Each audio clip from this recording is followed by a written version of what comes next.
ઉપલેટા શહેરમાં કૃષ્ણા ગ્રુપ દ્વારા ગણેશ મહોત્સવ ઉજવાયો। હિન્દુ ધર્મમાં ભગવાન ગણપતિની સૌથી પહેલા પૂજા અર્ચના કર્યા પછી જ કોઈ પણ શુભ કાર્ય શરૂ કરાય છે। હિન્દુ ધર્મમાં ગણપતિ બાપ્પાના માત્ર એક નહીં પરંતુ 12 સ્વરૂપો છે અને કહેવાય છે કે જો કોઈ વ્યક્તિ પોતાની ઈચ્છા અને મનોકામના પૂરી કરવા માટે ગણપતિ બાપ્પાના કોઈ પણ ખાસ સ્વરૂપની પૂજા કરે છે ત્યારે ઉપલેટા સુવા પ્લોટ ખાતે આવેલ કૃષ્ણા ગ્રુપ દ્વારા ગણેશજીની સ્થાપના કરાઈ હતી।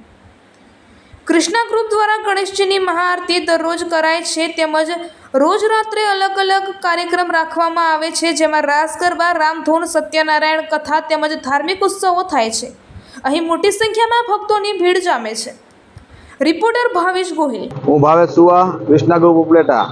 કૃષ્ણા ગ્રુપની સ્થાપના ઉપલેટામાં 20 વર્ષ પહેલા મારા પિતાશ્રી ગોવિંદભાઈ પરબતભાઈ સુવા, પૂર્વ પ્રમુખ ઉપલેટા નગરપાલિકા દ્વારા કરવામાં આવેલ હતી।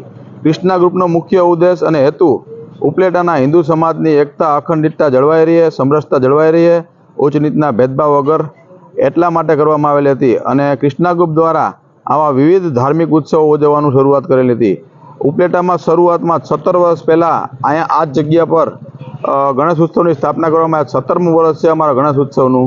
તે પછી ગણેશ ઉત્સવ હોય, જન્માષ્ટમીની રથયાત્રા હોય, નવરાત્રિ હોય, જન્માષ્ટમીનો મેળો હોય, એવા વિવિધ ધાર્મિક કાર્યો અને તુલસી વિવાહ હોય જેવા વિવિધ ધાર્મિક કાર્યો કૃષ્ણા ગ્રુપ દ્વારા કરવામાં આવે છે અને આની અંદર પણ જે કાંઈ ફંડ ફાળો થાય છે, જે પણ સહાય મળે છે એ તમામ રકમ ઉપલેટા નગરપાલિકા સંચાલિત એનિમલ હોસ્ટેલ કમિટીને સુપ્રત કરવામાં આવે છે। આગામી અમારે કૃષ્ણા ગ્રુપનું આયોજન નવરાત્રિ મહોત્સવ જે ઓનલી ફોર મહિલાઓ માટેનું છે, એમાં તમામ સ્ત્રીઓ મહિલાઓને ફ્રી એન્ટ્રી રમવાની અને એને લાખેણા ઇનામો પણ આપવામાં આવશે અને એમાં પણ જે કાંઈ રકમ ફંડ ફાળો થશે એ સંપૂર્ણ એનિમલ હોસ્ટેલને સુપ્રત કરવામાં આવશે। નટપુર ન્યૂઝ સખત અને સતત આપની સેવામાં। અમારા ફેસબુક પેજ, ઇન્સ્ટાગ્રામ, યુટ્યુબ ચેનલને સબસ્ક્રાઇબ કરો અને ફોલો કરો।